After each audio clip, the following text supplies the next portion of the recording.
Okay? It is a land cover man-made project.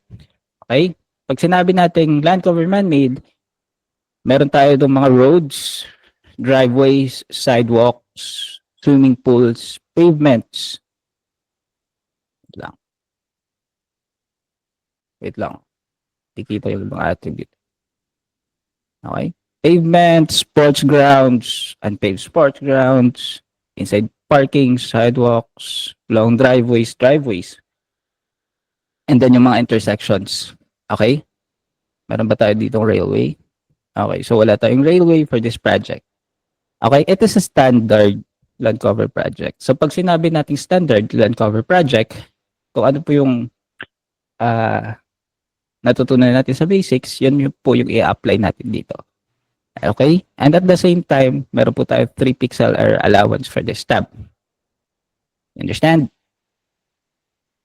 3 pixel error allowance. Okay? So, you can ignore small errors and ambiguous errors. Okay? Like for example, sa mga sidewalks, kung sobrang ambiguous, then you can ignore po. Okay? No need to fix, not unless if kailangan silang i-fix. For the driveways, okay? For the driveways, pag sinabing standard tayo, make sure na nakakonect po yung mga sidewalks natin from the road to the building. Okay? Yung driveways pala. Dapat nakakonect yung driveways from the road to the building. Okay? And if ever na maka-encounter po tayo ng mga driveways which is hindi connected, okay? Hindi connected sa ating road or hindi kaya sa building natin, you have to fix those. Okay? Even if ambiguous po sila kagaya nito. Okay? Pag ambiguous po sila kagaya nito, yung gagawin lang po natin is to make sure lang natin, again, na nakakonect po ito sa ating road.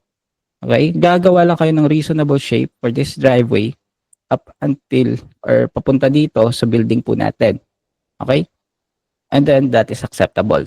But if ever na hindi naman nakita yung buong part ng driveway natin, then wala po kayong problema. Okay? For this driveway, ayan, as you can see, wala po siyang driveway, then you can ignore for that. Do you understand? Okay, so ano yung hahanapin natin for this project? Again, errors. Okay? Mga offsets or mga incorrect labels. Like for example, eto, this one, nakatag siya as pavement. Okay? So wala naman ditong pavement pag nag-click kayo ng letter R. Shadow po ito. And for this, parang mga shrub. Okay? So, i-delete ngayon natin yan kasi hindi po natin kailangan yan. But for the pavement, which is pavement naman talaga, make sure po natin na maganda po yung quality nila. Okay? Make sure na ma-fill natin na maayos yung mga parts which is missing and then maayos po natin yung corner. Small errors can be ignored. Okay? Mga ganito, kaliit na offset, you can ignore. Okay? For the swimming pool naman, okay? For the swimming pool, medyo may kawasakan yung mga pagkaka-label ng system sa kanila. Kagaya nito. Yan, wasak. Okay? So, aayusin po natin ngayon yan. Okay? Hindi po pwede na ganyan po yung shape nila. So, yung gagawin natin is i-merge muna natin yung sa pavement if ever na may existing na pavement and then ikat natin ng maayos. Okay? And then retag. You understand? Okay. Again, for those pavements na hindi naman na dapat na pavement, delete po natin. Yung driveways, make sure connected sila and make sure maganda po yung shape nila. Okay? So for this, yan, may missing part tayo dito. Hindi maganda yung shape niya. Ayusin lang po natin. And then that would be good. Ano po yan? Ano yan? Okay. So, ayun lang po yung gagawin natin. Actually, konti lang po yung attribute for this project. Okay? So, make sure lang natin na maganda po yung quality natin. Okay? Ito, yung mga driveways. Ayan. Yung driveway natin, may kulang pa na part dito. So, make sure to fill those. Ayusin natin yan. Itong sidewalk na to, and medyo mali yung shape niya. Then, fix lang natin konti. Make sure na connected din from the building to the driveways if ever na dapat. Okay? May mga driveway din dyan na kagaya nito, offsets. Yan. Fill lang po natin yan. Dahil para mas madali, then merge na lang natin dun sa existing na driveways. For the sidewalks naman, which is hindi dapat sidewalk, make sure to delete them. Okay? And ito, ayusin lang natin to. And as I can see, meron tayo sidewalk dito sa part na to. So, siguro fill natin yan like this. And then goods na po yan. Okay? And then ito, this one, meron din tayo missing driveway dito sa part na to. Part pa to ng driveway. And then yung part na to actually, this is a sidewalk.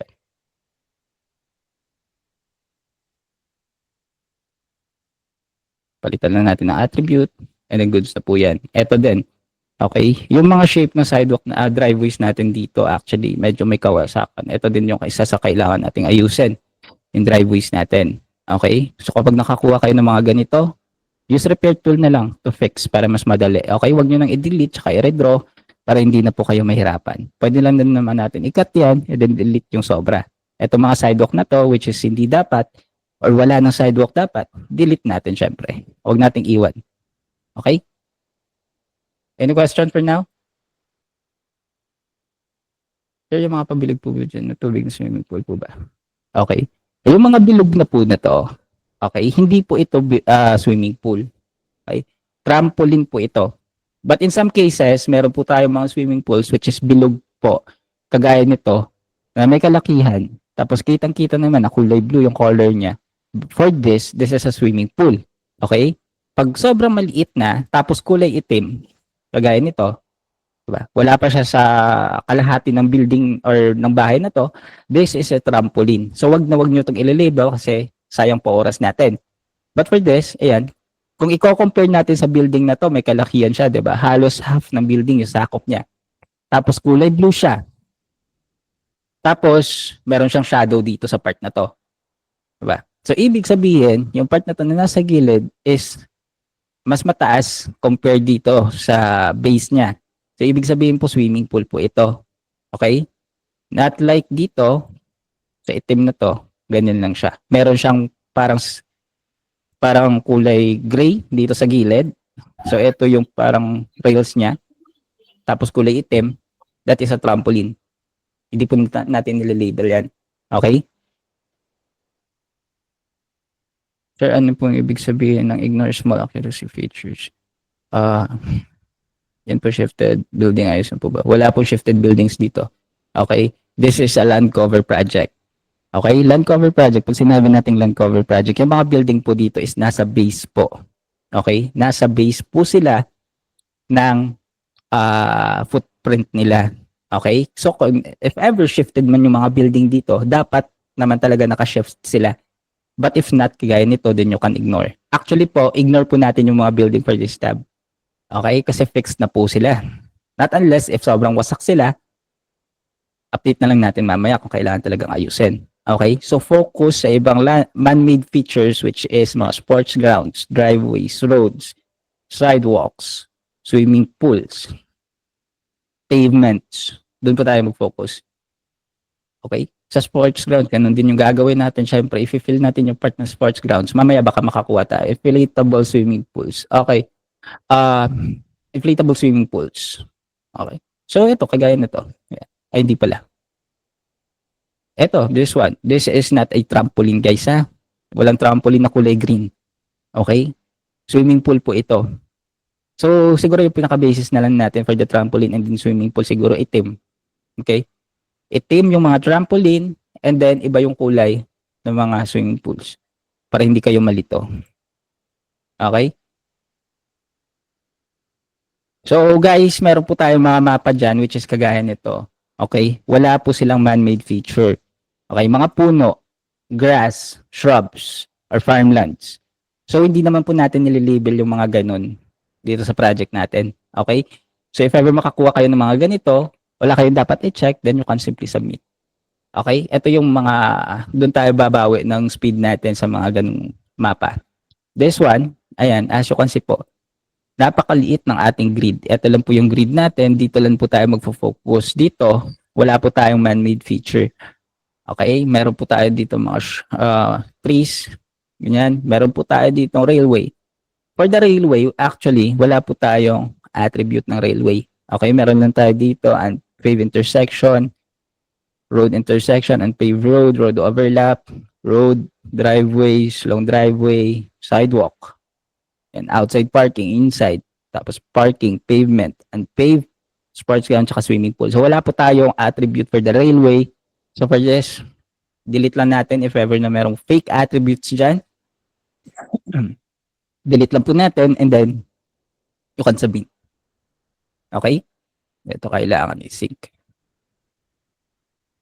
Ayun. Ganun lang kadaling gagawin natin. Tapos, medyo matatagalan siguro tayo dito sa mga residential area kagaya nito. Or di kaya sa mga big buildings if ever. Meron tayong, at first guys, para mas madali po, hindi kayo mahirapan, try to click Control T para maayos muna natin tong mga topo na to if ever na merong mga topo. Ito, kickback. Diba? So, hindi naka-snap. Snap lang po natin. Driveway not connected to the road. So, ibig sabihin po, hindi nakakonect yung driveway po natin sa road. Okay? Yan yung sinasabi ko kanina.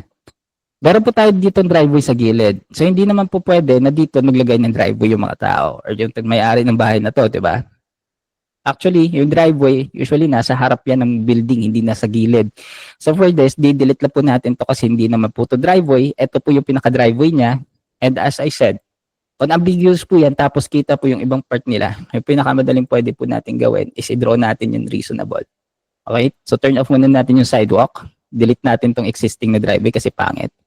Ayusin natin to. Fill natin din to. And then, balik natin yung sidewalk para mas madali. Yeah. If ever maka-encounter kayo ng mga sidewalk which is wasak na wasak, yung mga public na to, then you should fix. Kapag merong mga missing, like this, label natin, tapos cut natin yung part na to, kasi this will be tagged as sidewalk intersection. Simple as that. Okay? This one as well. Yeah. Intersection. Make sure to cut, make sure to select, make sure to change that attribute. Okay? Kung ambiguous man yung mga driveways na to, make sure to fix them. Yung ibig sabihin ng mga small errors na hindi kailangan ayusin. Okay. If ever guys maka-encounter kayo ng mga sidewalks na to which is ambiguous, natabunan ng puno, hindi na po natin mahalata, you can ignore them. Okay? And if it is less than 3 pixel, then ignore as well. Okay, yun po yung ibig ko sabihin. Yung mga sobrang liit na po na error kagaya nito, hindi na po to you can ignore. Hindi na kailangan isipin yung mga ganito kaliit na offsets. Okay? Actually, this is less than 3 pixel eh. Yung pag nag-zoom in tayo, kitang-kita yung mga square na yan. Yan po yung pixels natin. Okay, so meron tayo dito isa, dalawa. Ito lang po, sa part lang na to. Yan. Almost 2 pixel lang po siya. Pag nag-exceed siya, 3, 4, 5, 6, 7, something. Okay, yan na po yung kailangan nating ayusin. Pero, okay, pero hindi nyo po kailangan bilangin yung pixel every time. Okay, hindi nyo po kailangan bilangin yung mga pixels na yan. Okay? Yung mga error po, makikita lang po natin yun pag nakita natin. Okay? Hindi na natin kailangan mag-sobrang zoom in dyan kaisa-isain yung mga ganyan. Ito, kagaya nito. Yan. Ito yung outline ng kanyang driveway. Diba? Tapos, yung label ng AI or yung AI generated na label, sobra-sobra. Diba?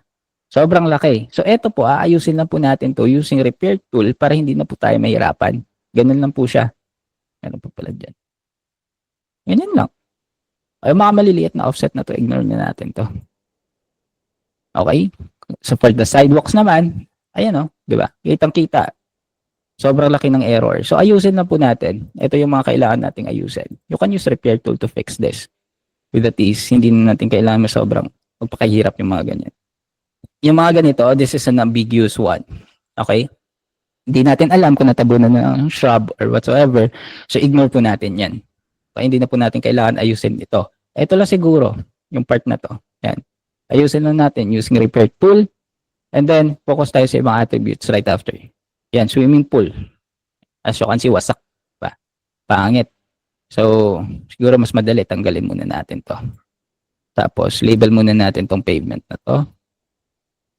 Then, after that, pwede na nating i-label yung swimming pool natin na to. Yan. Ganyan na lang. Okay na yan. Pero kapag sobrang halata talaga or kitang-kita na yung ating swimming pool, tapos pangit yung pagkakalabel ng AI, ayun, fix natin ng maayos. Okay? But for this is an ambiguous case. Siguro ganyan, acceptable na yan. Okay? Eto, yan. Ito yung mga obvious na swimming pool na kailangan nating ayusin. Yung part na to, as you can see po, shrub po yan. Diba? So, hindi po yan pavement. Tanggalin po natin yung part na yan. Kakat lang natin ngayon yan. Ayusin natin konti. Tapos dagdagan natin yung pavement dito. Just to be reasonable po sa shape niya. Kasi meron pa po tayong swimming pool. Diba? Ikakat natin tong swimming pool. Siguro up until here. Select. And then retag. Understand?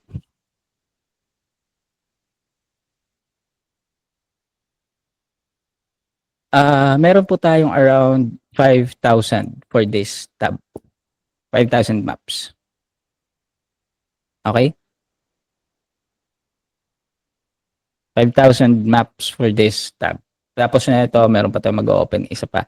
Yung 12 minutes po na yan, yung 12 minutes per task po, hindi pa po yan final. Okay? Hindi pa po yan final. Pasimula pa, pauna pa lang po yan. Okay? Hindi pa po yan final. Boundary errors need to be fixed. Yes po. Okay? Boundary error should be fixed kasi po basic land cover project po ito. Okay? Tapos, kailangan natin medyo magpaka-stricto. Lalo na sa mga kitang-kitang error talaga. Okay? Like kagaya nito, ayan, kitang-kita, wasak yung driveway na to. Mali yung pagkaka-capture. So, ito yung mga kailangan nating ayusin. Actually, puros driveway nga lang karamihan nito eh. Driveway yung may mga errors, sidewalks, pavements, saka swimming pool. That is for the residential area. But for the big building area naman, di syempre, meron na po tayo mga parking lots dyan. Diba? Meron na tayong sports ground in some cases. Syempre po, kailangan po nating i-report yung neighbor. Okay? Normal po yun. That is a basic rules sa land cover. Kapag wasak po yung label ng kapitbahay, report po natin. Kapag mali, report natin. But for small errors na pwede naman nating diskartehan, syempre, edit natin. Okay?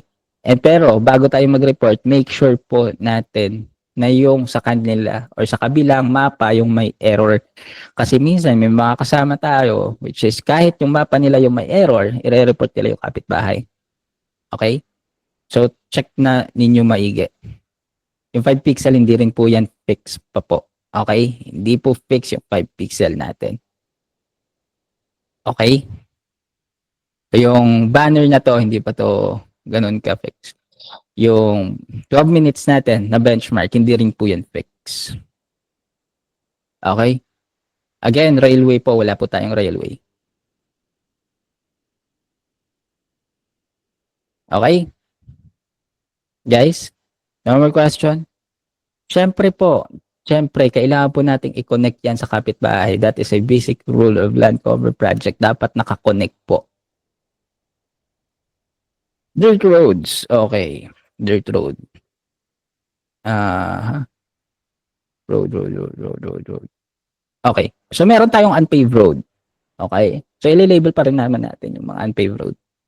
Man-made pa rin naman yan. Lahat ng man-made features, again, ulitin ko, lahat ng man-made. So, you can ignore water, you can ignore shrub, grass, you can ignore forest, etc., etc. For the ambiguous case, make sure na reasonable yung shape. Ganun lang naman. Buildings on water, hindi po natin problema yun. Nandito po tayo for the man-made feature. Again, you can ignore the building as long as hindi wasak yung gawa. Pero as I can see, tama naman yung gawa sa building, so hindi issue yan. Okay? Huwag kayong magdi-delete ng buildings on water, please. Andyan na yan. Okay? So, if no more questions, guys, i-open po ito sa lahat. Naka-record din ito. So, leaders, kung nandito kayo, make sure na yung mga labelers po natin is makapanood ng video. Okay? Para alam nila yung gagawin nila mamaya, hindi sila magtatrabaho ng bulag. Okay? So, ayun. Again, default role. Walang mag-auto pass, please. Walang mag-auto pass kasi mabablock kayo agad. Yes po, Jenny. Yes po. Kailangan po natin i-change yung tagging, syempre. Normal yun. Okay? Wala po. Wala pong attendance. Okay. Out na po ako. Start na po tayo. Okay? Thank you, sir. Thank you. Thank you, sir. Thank you. Have a good day.